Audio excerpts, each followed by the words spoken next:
Old School Lane Casual Chats is brought to you by Old School Lane, producing various content from blogs, videos, and podcasts discussing about movies, TV shows, video games, and everything else in between since 2011. You can check out the podcast on Anchor, Spotify, Google Podcasts, Apple Podcasts, Stitcher, Radio Public, Overcast, Breaker, Pocket Cast, and YouTube. We're associated with Channel Frederator, Manic Expression, The Comic Book Cast, and The Arun Mehta Show. Who's that girl? What's her name? Is she cool? Is she lame? Oh, you're talking about what's her name? Pepper Ann. Is she lame? Is she cool? Is she breaking every rule? Is she anybody's fool? Pepper Ann, marching in her own parade. Pepper Ann, she's like one in a million. Pepper Ann, much too cool for 7th grade. Catch her if you can, Pepper Ann. Who? Is that girl from gym class? No, that's me. Oh. Who is she and why does she have her own song? Did someone take my lunch? Pepper Ann, marching in her own parade. Pepper Ann, she's like one in a million. Pepper Ann, much too cool for 7th grade. No one's cooler than Pepper Ann. She's her own biggest fan, Pepper Ann. Iceberg, get ahead! If you can, Pepper Ann. Hello, everyone. Welcome to a very special episode of Casual Chats. I am Patricia, and I am here with two very special guests. So I am here with the creator of various shows. You may know her for Pepper Ann, Angela Anaconda, Unfabulous, and various other projects. We have Sue Rose. Welcome, Sue. Hello. Thank you for having me. And also another guest that we have the composer of Pepper Ann, as well as various TV shows and movies. We have Pat Irwin. So welcome, Pat. Hello. Nice to see you.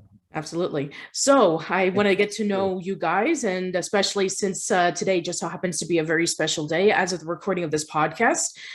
This month is the 25th anniversary of the 1997 ABC/UPN show Pepper Ann, and was a very revolutionary show for its time, in which it featured a female protagonist in an era in which there wasn't a lot of them, and it paved the way for other animated shows and even movies that have female protagonists. So I definitely want to get to know the insides of how the show came to be. But before we do, I like to ask for the both of you. So for Sue, what have been your influences for writing, for creating, and for art? And for Pat, what have been your influences for music?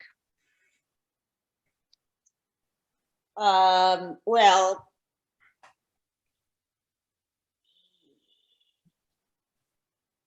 I think humor. So comedians like Alan Sherman and Carol Burnett, for sure.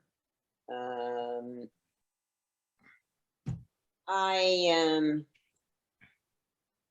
would have to say mostly my influences for art would be important to me. I'm not a writer. I'm a creator, but and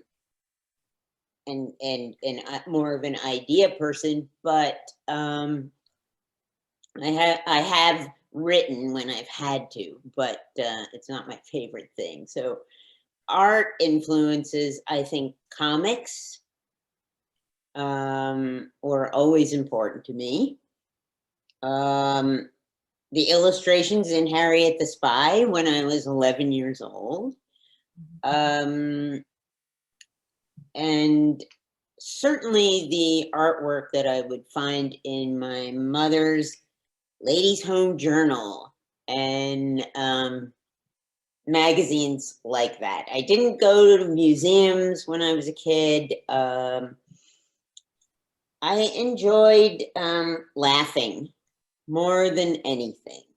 And I made some really, really terrible choices when it came to practical jokes when I was a kid. And I learned pretty much to not stop doing that. And which is why I love Pepper Ann so much, because she makes mistakes. Sometimes she learns from them, but the fact that we were able to really push those non-perfect ways of a kid and people survived. So I hope that answers your question. It was sort of. No, it answers it just fine. Thank you. Okay. How about you, Pat? Your influences for music? Um, Whatever I'm listening to at the moment. And when I was young, I mean, I love the Carol Burnett influence. I was thinking of Laugh-In, and maybe the Ed Sullivan Show, which is where I got to see so much music for the first time. Wasn't from a place where we went out to see concerts and whatnot. So it was television, and television really influenced me quite a bit, to be honest with you. And it was on the Ed Sullivan Show that I saw the Beatles for the first time, like many people who decided they were going to be in a rock and roll band. Once I saw and heard that music, I pretty much, in my mind, knew what I wanted to do. That wasn't exactly the way it was imagined for me where I was growing up, but it was what I wanted to do, and gave it everything I got. Mm-hmm. And I also love, comics and cartoons. I can still remember the music from, or seeing the Roadrunner or Top Cat, Mickey Mouse maybe, and Warner Brothers cartoons, and that music just knocked me out. I can still hear it, and it brought all those images alive. So basically, I would say rock and roll influenced me almost more than anything. The rebellion of it. Oh man, where are they? What's that world out there? I want to know about that. I want to know about Little Richard, and I want to know about Jerry Lee Lewis, and I want to know about the Beatles, and I want to go there. So that's pretty much my thing. Those are really good influences, especially since you're able to just take that rebellion, which actually suits perfectly for Pepper Ann, being like this teenage girl, and she's just trying to figure herself out, but at the same time there's a rebellious side of her where she doesn't really fit the norm, which you would expect for a teenage girl. Well, certainly one on TV. Exactly. Yeah. Certainly one on TV, especially when we had an era of where Clueless was like a big movie at the time, where everybody wanted to be like Cher, and various teenage girls that you would see in various sitcoms in which they kind of had to fit into a certain status quo. I think that something like Pepper Ann was able to break the mold and showcasing that a real teenage girl can be able to break all the rules and try to figure herself out and not exactly fit into whatever status quo that whatever society wants them to be. Right. So where did the ideas of Pepper Ann come from? I know that originally you wanted to pitch it over to Nickelodeon, but then eventually it ended up on ABC. Right. Yeah. Well, I had started doing I was doing a comic strip for a magazine for young women called Young and Modern. And I had been working on a character called Fido, and the editors from Young and Modern wanted a female character, sort of more visually, that kind of olive oil type stick figure character. So I started writing. Whoops, I guess I did have to write at some point. I started writing and drawing a comic strip about this girl named Pepper Ann. And she was named Pepper Ann for my Fido business partner's dog named Pepper. Mm-hmm. And pretty much every person I knew at the time had the middle name Ann, so I gave her Pepper Ann. Okay. and then the characters were sort of loosely based on my own life. Pepper Ann's mother owned a clothing store, which my mother did, which was always embarrassing because there was no way I was going to wear those clothes. And a lot of people I knew when I was young shopped there, and so it was like, different names came from relatives. So my sister, my younger sister, had a really deep voice when she was young, and so she is Moose. And then so I just kind of created this world of people. The comic strip was pretty much focused on Pepper Ann, and she was trying to figure out everything. Like, she would be able to solve all the problems of the world if only she had better skin. Important stuff like that. Just the stuff that young people go through. That the things that they experience that are like so incredibly important, but not really. But to them, it is. So I had fun exploring that world. And then Linda Semensky from Nickelodeon approached me to develop a TV show, which I did. So then worked with Linda, and but Linda left Nickelodeon, and so Nickelodeon passed on Pepper Ann, but I was able to pitch it to Disney and some other people in LA, and Disney wanted it. I think I had a window of about 5 minutes. Apparently Michael Eisner had been in someone's office and said, "Oh, we need a show about a girl." And Jerry Laybourne, who was originally from Nickelodeon, was at Disney at that time. So, I mean, it was like a tiny little window that I squeezed in just in time to have them want to make the show. So it was luck. And Pat, how were you able to work with Sue on Pepper Ann? Well, there was a tiny little window. and I think, I don't know, I'm going to speak for myself that, I didn't feel, it was a completely different world for me. I still think of Pepper Ann so fondly, and the experience of working on something for Disney, and never in a million years would I've ever imagined that opportunity. And so it was Pepper Ann, it was Sue, and I mean that, and others, but that ultimately Sue and the character that she wrote, it gave me opportunity to be in this world. And I had written music for a cartoon called Rocco's Modern Life. Oh yeah, sure. I actually had Martin Olson on the podcast just a few years ago, and we had Joe Murray on the podcast as well. Oh, fun! Yeah, that was it was a very different working environment and different experience, but at heart, they were coming from a similar place.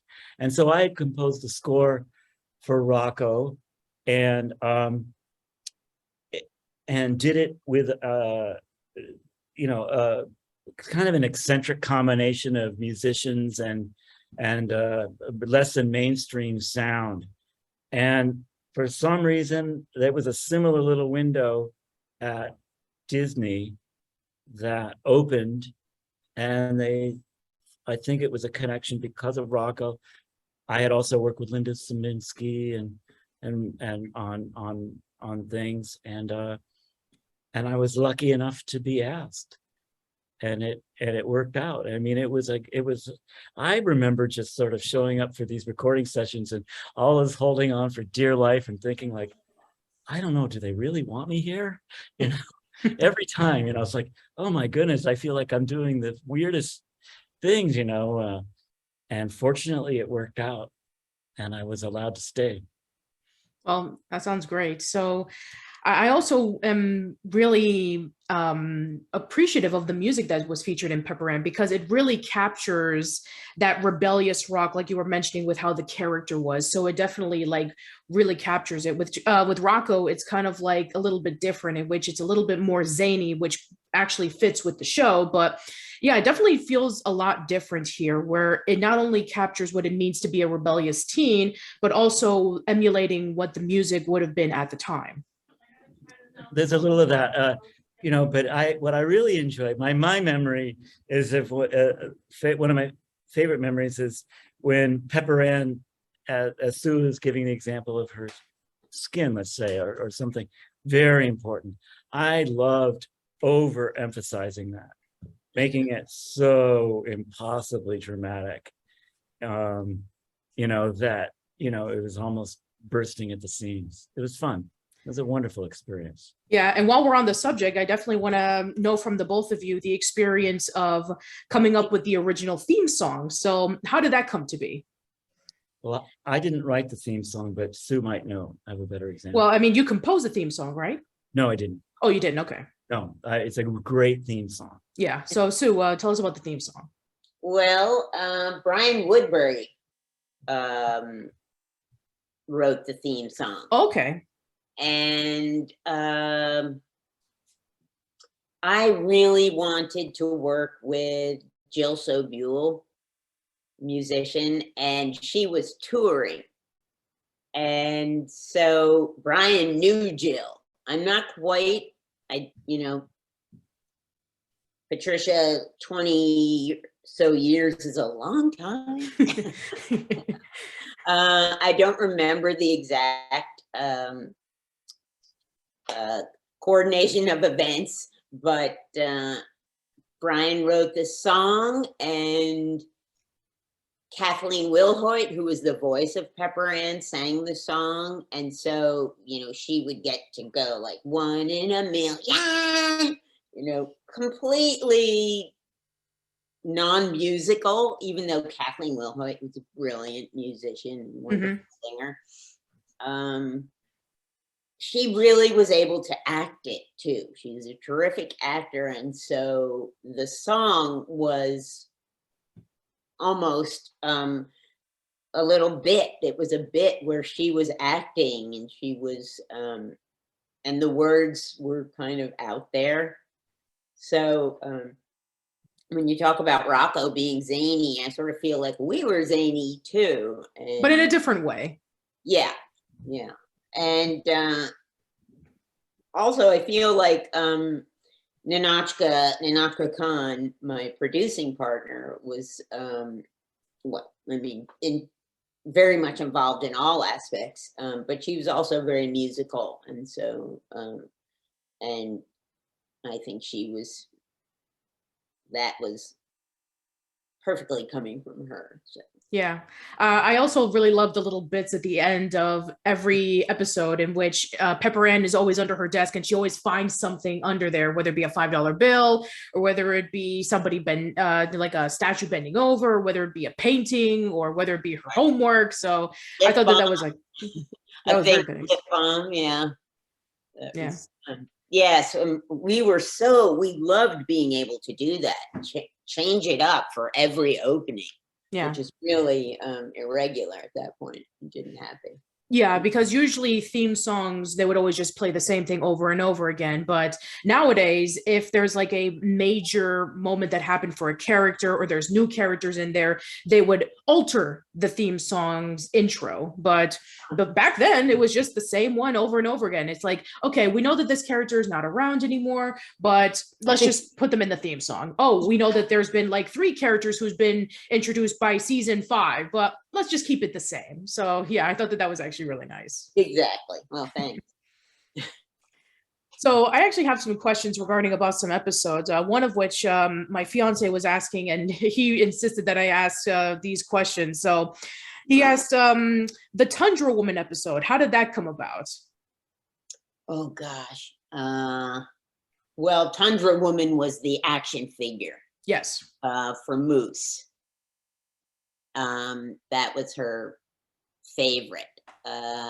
Oh man, I might have to disappoint your fiance.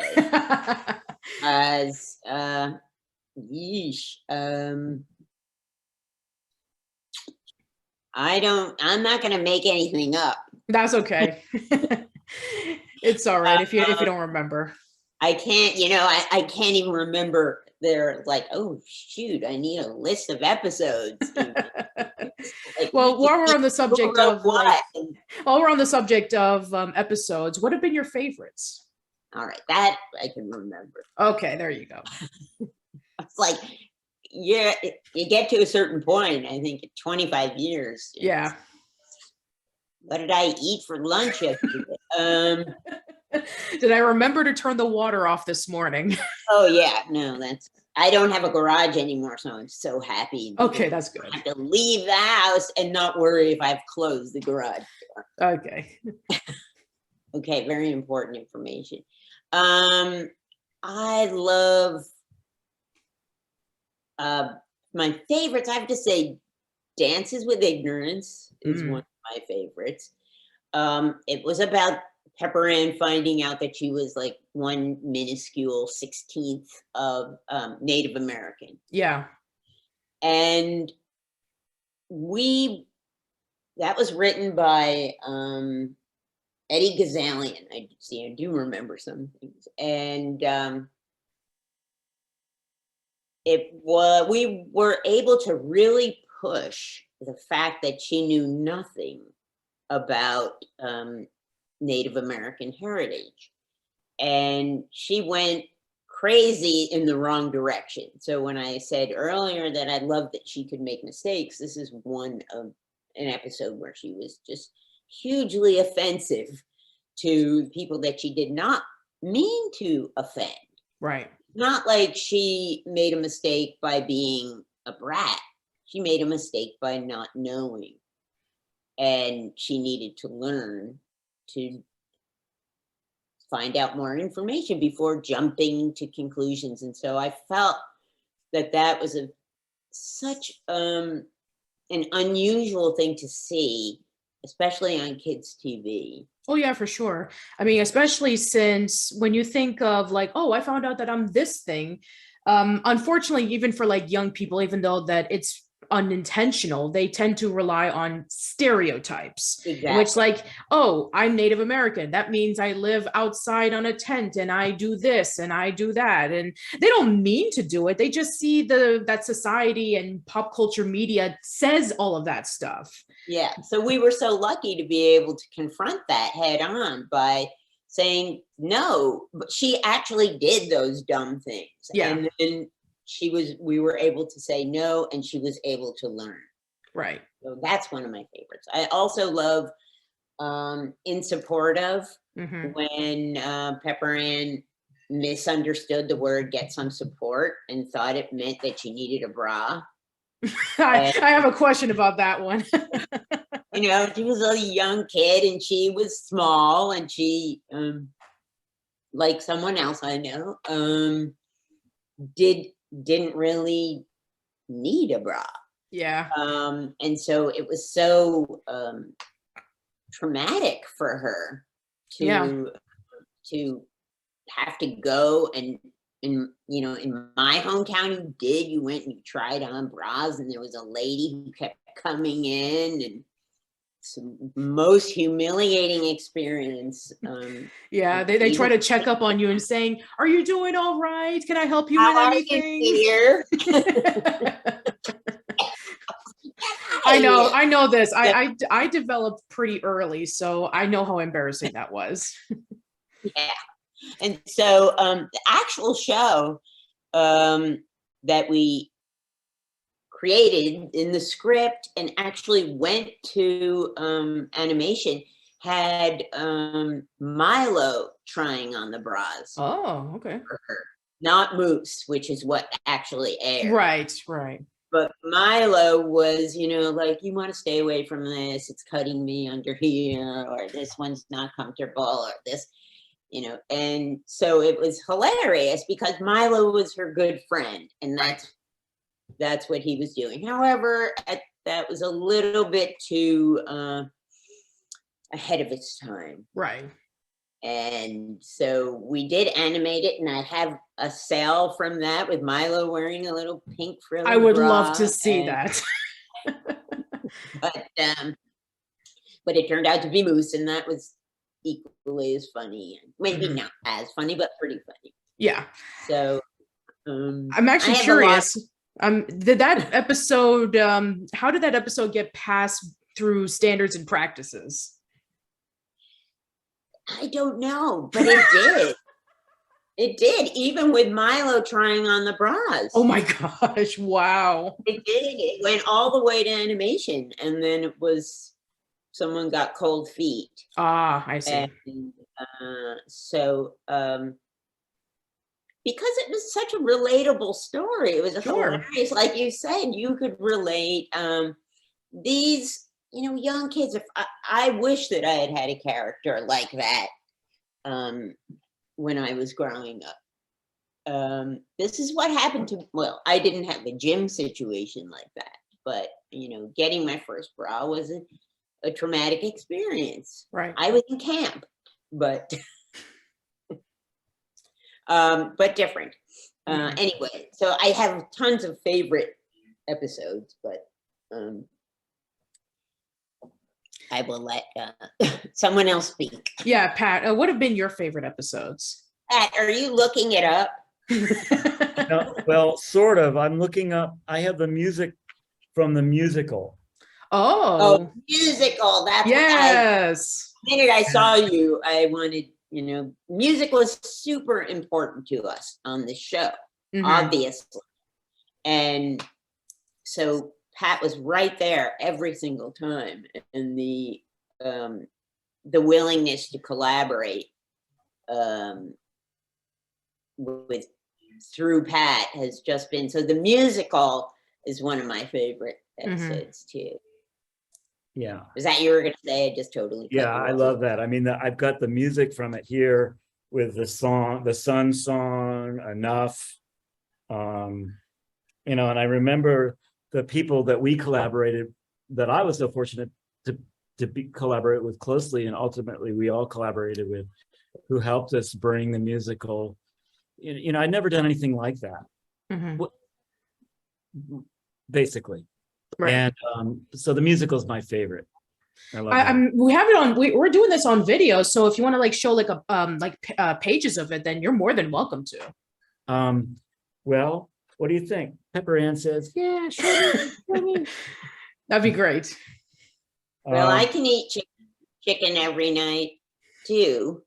So you worked with Notch and Laura primarily on that, Laura McCreary, and our voice people were amazing singers. So, well, here's the Sun song. Oh, very nice. Yeah, I see it. And here's my parking pass. Oh wow, very nice. For going on the date, September 16th, 1999. But wow. I mean, and this is really fun. Oh, something just fell out. But yeah, the Sun song, and then Enough. Yes. And, Photosynthesis. Oh, the photosynthesis song, yes. And the Nachi was really behind that, and that was had some influences from musical theater that she brought to me that I didn't really know Gilbert and Sullivan, for instance, very well. Yeah. It wasn't my world, but I wanted to learn. And I got to learn on the job. So it was fun. Yeah, Laura McCreary also. They were huge musical theater fans. Yeah. the fact that we were able to do that and also have such amazingly talented voice people who were such great singers as well. Yeah. Yeah. It was a great experience.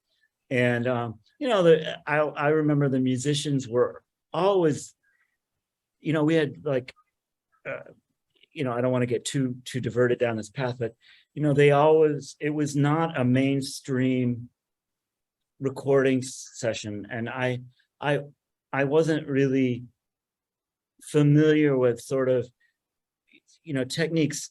I don't know if you know this, Sue, but with Pepper Ann, we were the last people to have a live band for a Saturday morning cartoon.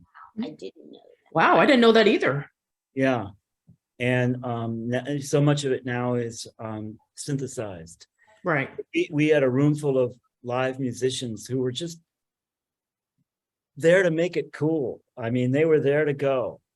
And we gave it all we had. And, I think it shows, it's fun. Mm-hmm. But yeah, back to the point. The musical is my favorite episode. I see a guitar in the back. Are you able to play something for us? No. Oh, okay. I'm in. Or play piano. That's great. Keyboard. Love that. No. I'd rather talk about Pepper Ann in the episodes. Okay, fair enough. But yeah, no, I have a bunch of guitars. This is my studio, where I, make records now and record the soundtracks that I work on. But Pepper Ann, we would fly in. I was always on tour. I was performing with the B-52s, and the musicians would, I was on the road and we would do shows, and we were touring with the Pretenders, I remember, and the roadies would take all the equipment for Pepper Ann up to my room or into the dressing rooms and then I would go to Los Angeles for the recording sessions. It's a great memory. Wow. And the drummer would have metal strips and weird things hanging. You don't really hear it, but I think if it was, if we didn't have it, I think you would notice. So when Pepper Ann would have a particularly vivid moment, let's say, he would be hitting these strips of metal and they would shimmer, and the cello player would play some overwrought thing, and we got to go some places. And again, it was a testimony to the characters that Sue made. Especially Alter Ego, and you really could. Yeah. When Pepper Ann's alter ego came to mock her or to encourage her and support her, the music could really be pushed on those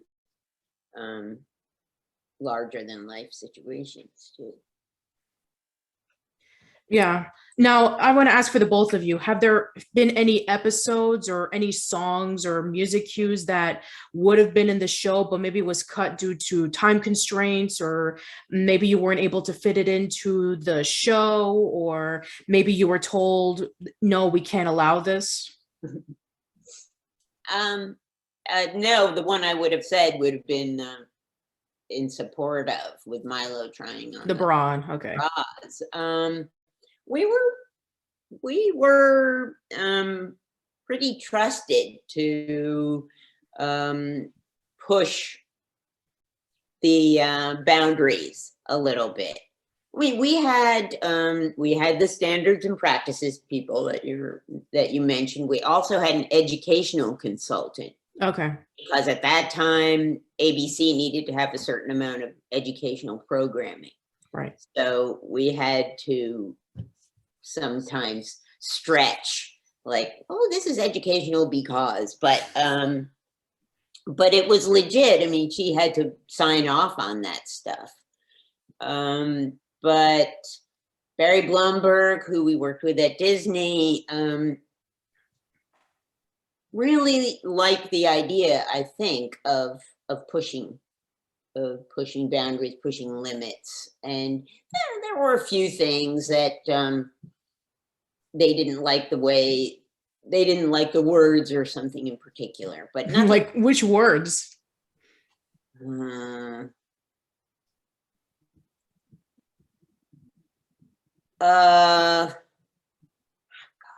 Like darn or No, not darn. I can't remember the specific thing, but I think it was something like skanky or okay. scuzzy or something Okay. that, you know, had some other meanings that we were not aware of. Gotcha. And so we get the standards and practices note and we're like, whoa, we never, that is not what we intended to say. So, stuff like that. Gotcha. But I think that everybody seemed to be, certainly after the first season, people seem to be on board with, we're pushing limits here. Let's keep going and let's support this story because it needs to be told. Mm-hmm. How about you, Pat? Were there any songs that you wanted to include into the show but couldn't due to various things? No? No, I feel like I don't know whether I call it unconditional support, but you know, the music is pretty unconventional for what was being recorded for Disney at that time and still to this day. Mm-hmm. You know, and if I wanted something, there were people there who, if Sue wanted something or Ninotchka wanted something, we would get it. If we needed an accordion player, you know, we would get it, or a harmonica player, and they would be really good accordion players. And I would be, you know, I was pretty not overly confident about it all the time. You know, I was like, you know, you really want me to, this is what you want? Yeah, that's it. You know, let's go for it. Mm-hmm. And, but it was always, at least to my knowledge and my memory, I didn't have any problems. You know, I'm in a lucky duck club. You also have to realize that I had never made a show. It was coming from a whole different world. Mm-hmm. Disney TV had never had a woman creator.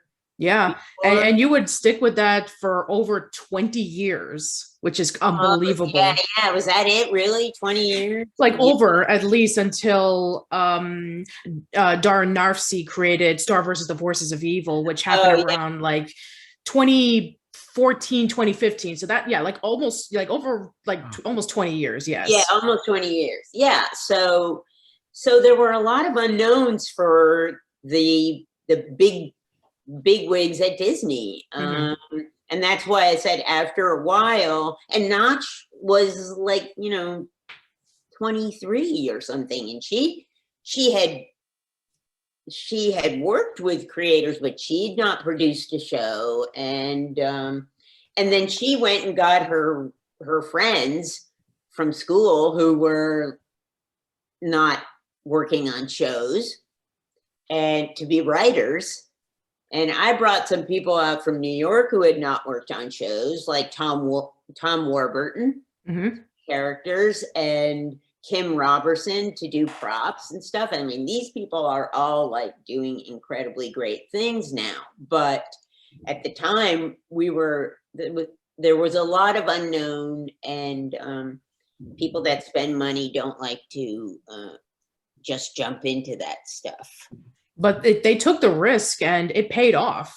Well, I think that after a while they started to get more comfortable, and that's the same thing that Pat's talking about with the music. It's just, yeah, let's go for it. Let's do it.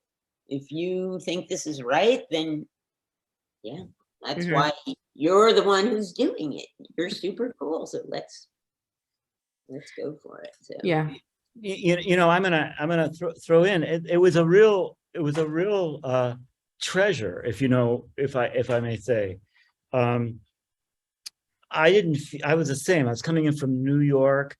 I felt like an outsider, you know, but I wasn't made to feel like an outsider. But I know I didn't come from this place where it was a Disney machine, let's call it. But you know, they let me do it, and what I really loved is the people, as far as the music was concerned, around me. They gave it everything they had. I won't forget that. You know, there might have been some things with Disney that weren't necessarily my cup of tea, but what I took away from working there was these people were giving it all they had. You know, they loved it. They wanted this they were going to make something great, and they weren't cool about it being like super too cool for school. You know, it was like, oh, this is part of the deal. We're here to make something. Yeah. I feel the same way, because you feeling an outsider, I was a supreme outsider, and that's why I made this show about a girl who felt like an outsider. Right. But it really was a magical time to try to do something different, and then prove that you can do something different, and it works. For sure. Which is I think some people take for granted nowadays, considering that if you look at the recent news about like a lot of the unfortunate closings of jobs in the animation industry, with Netflix and HBO Max firing a lot of people due to multiple reasons. And you just look back on it, it's like, wow, you know, this was at a time in which people can take risks, can be able to take chances, and be able to write things that mean a lot to them. And there was some for more or less stability. I mean, sure, there's probably been some ups and downs here and there, but I mean, just goes to show you that, wow, I mean, you can't take anything for granted once you see the big picture. Things are different, yes. Yeah. And I'm sure now the interesting thing was that around seasons 4 and 5, instead of ABC, it was moved over to UPN. Was it because it was pushing those boundaries that they had to move over, or was it for a different reason? No, I think that no, it wasn't content wise. No, if anything, there are numbers involved, and people believed that girls would watch a show about a boy, but boys wouldn't necessarily want to watch a show about a girl.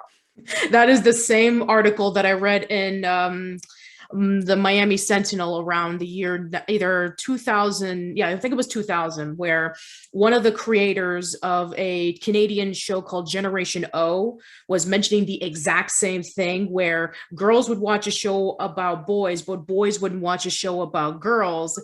And you know, it was difficult to have this. I mean, even though that we still had like the Powerpuff Girls and Buffy the Vampire Slayer, and with Pepper Ann, it's like there was still this stigma that, you know, boys were actually embarrassed to say, I like a show that features a girl as the main protagonist, where today, you know, shows like Pepper Ann were able to prove that you don't have to be ashamed of it. Now we have a slew full of shows where we have female protagonists, and a lot of people give credit and praise due to Pepper Ann. I recently read the article that yourself and Notch were interviewed for when looking back on Pepper Ann, where they was talking about like the Vice article, were saying that Pepper Ann was a feminist icon, even though that you've said that not necessarily, but in some ways maybe she was, and we just didn't know it. Right. Well, I think that that's certainly something I've learned. It's just like I didn't necessarily put a name to it. Right. I want to make a feminist icon. But the things that she believed in, and the things that she did, and then it made sense that, yeah, as Notch said, she is a feminist icon. Yeah. Now, what was it like working with the cast? Because you had a stellar cast of people. I mean, as you mentioned before, with Kathleen Willowite, and then you had Clea Lewis and Danny Cooksey and April Winchell, and you had Dawn Adams as the principal. So that must have been an amazing experience. It was, he was, he actually would come in and do the things that he needed to do. Mhm. He was pretty funny. Yeah, we were lucky. We had some great cameos. We had also Alex Trebek from. Oh yes, Alex Trebek, who ended up marrying Pepper Ann's mom at the series finale. Yes. The Mark Hamill bit was one of my favorites, in which like everybody knew him for Luke Skywalker, but he's saying, "I'm just Mark Hamill." So I thought that was actually pretty great. Yeah. But yeah, I mean, you had such a great stellar cast. I mean, Tino Insana as JoJo was also really nice, and various others like Cree Summer and Jeff Bennett and Kim Robertson, as you were mentioning. So yeah, I'm sure that you guys had a lot of fun with just like having the cast all together and having a lot of maybe funny lines that were said during the recording. I'm sure that might have been a great experience. Yeah, they're terrific. They are super professional and really talented, funny people. Mm-hmm. Have you stayed in touch with them? No, I have not. Okay. I probably no, not things come up every so often. Of course. Certainly Pam Siegel, who Pam Adlon, who yes, did, Moose, then went on to do.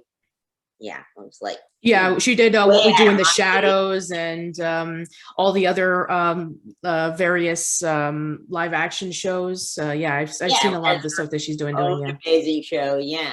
Mm-hmm. But he did, what's his name? The kid, is it Bobby? Oh yeah, Bobby Hill from King of the Hill, yes. Bobby Hill, yeah. Yeah, she did it for 13 years. Yeah, so that was, and also Kathy Najimy was, just an actress and comedian that I adored. Mm-hmm. So I was so happy and lucky to work with her as well. Wow. How about you, Pat? Do you have any like fun behind the scenes stories you like to share? Well, I mean, I was my studio was in at that time. In Lower Manhattan, in the West Village, in the meatpacking district, and I remember being in that studio, and I was just moving out to where I am here somewhere. Mm-hmm. Anyway, that's besides the point. And I got a phone call from somebody, and he goes, "Is this Pat Irwin?" Yes, and I think he goes, "The Pat Irwin." And I was like, oh my goodness, what is this? And it turns out it was the drummer who from Pepper Ann, the guy who was going to play drums and percussion. And as it turned out, I had gone to grade school with him. Wow. And he remembers, going over to my house and listening to the Beatles, and we had a good time. We went to the 3rd, 4th, 5th grade together, had the same teachers, he lived at the end of the block, and he came over to my house for sleepovers and that kind of thing. Wow. So it had been a long time, but I remembered him pretty well, and we stayed in touch after the show. That's pretty great. And occasionally, not so much anymore, but occasionally I would run into some of the musicians while I was on the road, or they would come to see me. But it was a kind of an eccentric group of musicians. They didn't play together all the time, but they came together for the show. Mm-hmm. Now, I want to wrap things up because there's just been so much things I want to ask you, but I know that's going to take forever. So the one thing I want to ask regarding about the episodes is the last one. So where Pepper Ann has her 15-year high school reunion, and she gathers with her friends whom she hadn't seen for a very, very long time. And she's trying to find the letter that she put in the time capsule. So I'm sure that might have been a way to give a definitive conclusion for Pepper Ann, but what was the story behind that?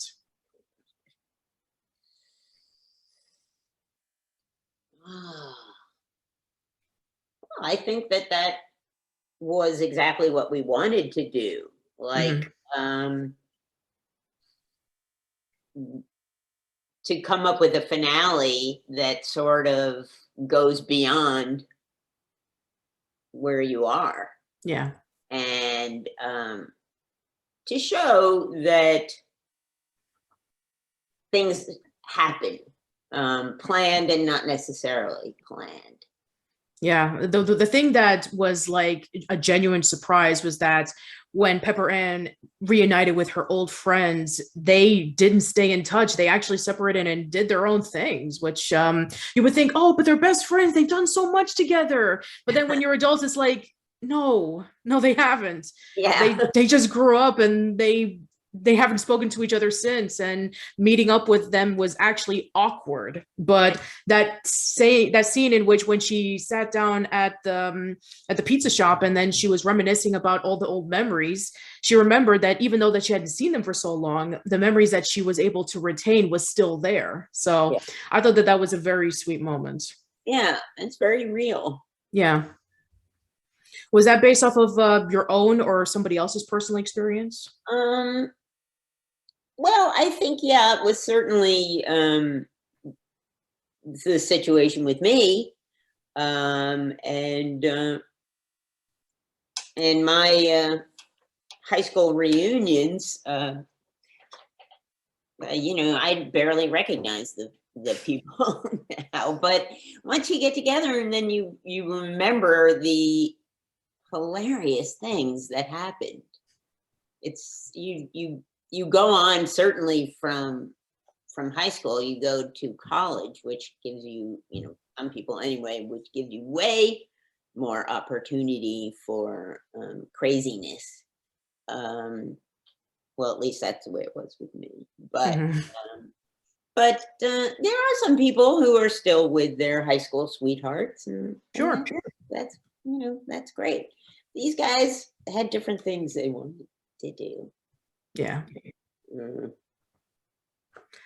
I'm sure that putting that episode together was both very satisfying, but at the same time bittersweet, knowing that this was the end of the journey, that you were going to move on to the next thing. You had Angela Anaconda, you had Unfabulous, and then you had your other projects. So I'm sure, this being your very first big project, I'm sure that was it like really hard to let go, or was it like, it's time for Pepper Ann to, settle right here and it's time for me to move on?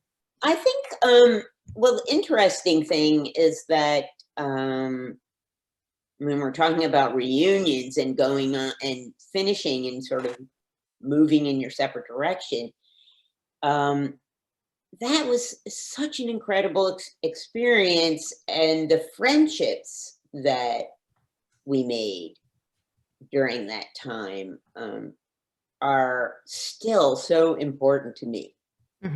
So I'm still really close to all the writers on that show, and that is something that I've carried with me, and I worked with them in future projects as well. So yeah, I wish that Pepper Ann could have had a longer life, and the fact that the episodes were on Disney Plus recently. Yeah, just like almost last year in which that happened. Yeah. And that happened really because of fans. Because I don't think necessarily that the people that put that stuff together really understood or knew. I mean, stuff like Disney Plus and things like that. Right. For some reason, the episodes were taken off of YouTube for a number of years. So people were writing to me. Somehow they got my address. And I think at one point, an executive from Disney contacted a friend of mine who was working at Disney and said, can you get in touch with Sue Rose? Because these people want to have an episode from Pepper Ann, and I don't, maybe she has it or something. I was like, dude, it's your show. So people were contacting me like, we want to see it, and I need this episode every Thanksgiving. I play Thanksgiving Dad with my wife's family. And these were our audience grown up now, and they want them. So the fact that the episodes were on Disney Plus was huge. Yeah. And and celebrities like name just went out of my mind. The creator of Girls. Lena Dunham. Yeah, Lena Dunham had an Instagram post about missing Pepper Ann. Wow. So it's stuff like that Pepper Ann was hugely influential to these young people that grew up to be pretty major players in the entertainment business. I mean, that just goes to show you that, having this stuff out there for people to watch, especially since, unfortunately, Pepper Ann's never been released on DVD. So now that people have the opportunity to see it officially, it's like, I'm so glad that it's finally out there to show them, because, I can introduce it to my kids. And it's a very similar situation when I did the As Told by Ginger reunion live stream, where the executives of the show were not able to show their teenage daughters the program because it wasn't available to stream it, or they never had it on a DVD release. But now it's on Paramount Plus, and now they can be able to watch it. So this stuff is important to have availability, and because of that, there's been a lot more articles discussing about Pepper Ann. With as mentioned, the Vice article, a lot more YouTube videos were looking back on Pepper Ann, saying about the influences of female empowerment and how the show was able to break new ground. And the series finale was also a bit of a groundbreaking thing itself, because over the past 10 years, there's been a lot of other shows that have featuring the time skip episode, as they like to call it. Amphibious had one, Phineas and Ferb has had one, As Told by Ginger had one. So that's another reason why people look back on Pepper Ann saying, oh, that's where it originally came from.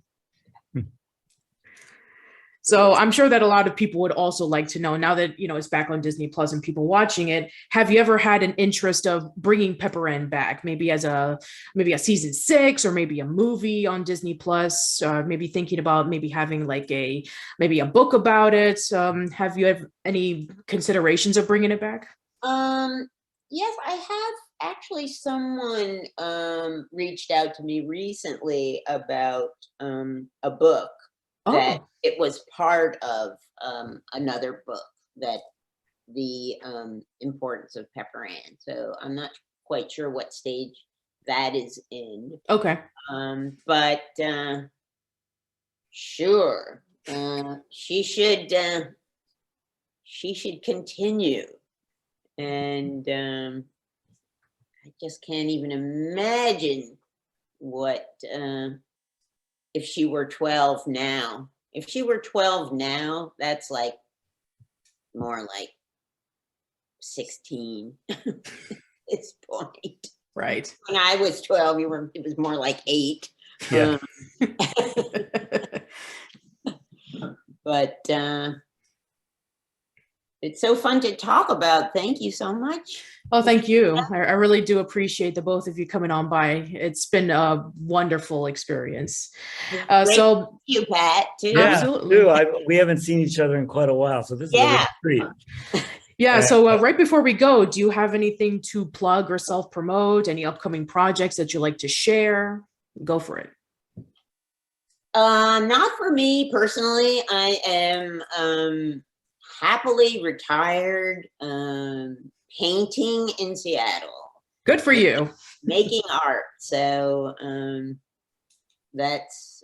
Can anybody like purchase your art or look at it? Yeah, I don't have a website right now, but okay. if they wanted to, they could find it. Okay, sounds good. Thank you, though, for asking. Of course. Not, I got to.